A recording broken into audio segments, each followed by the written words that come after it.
Welcome to this video where we will show you how to add a promo code to our admin panel. Let's dive right in.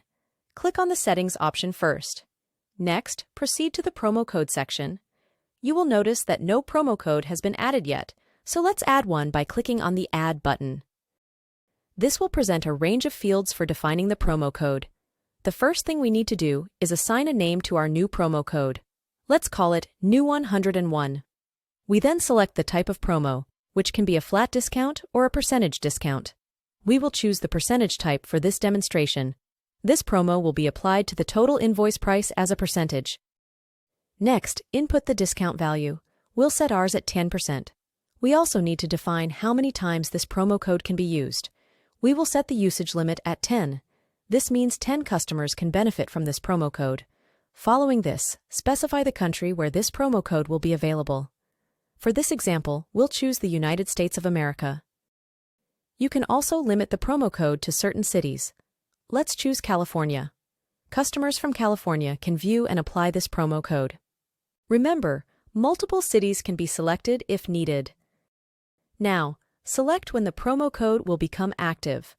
Let's set a start date. You can also define an expiry date for the promo code. We'll set our expiry date for the 20th of January. The promo code can also be controlled based on a customer's completed trips. Either a minimum number of completed trips or a specific number of completed trips can be chosen. For this video, we'll set a minimum of 5 completed trips before a customer can use this promo code. Remember, if you choose the specified number of completed trips, the promo code will only be valid if the customer completes that exact number of trips. But in this case, let's stick with the minimum trips option.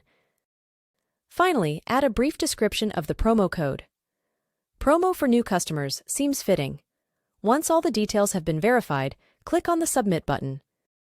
You'll then see the new promo code with its usage limit, valid dates, regions, and discounts. You can edit or delete the promo code at any time.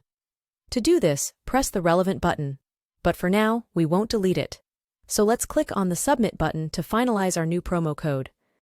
That's all there is to it. Thank you for watching. We hope this guide has made adding a promo code in the admin panel clear and accessible to you.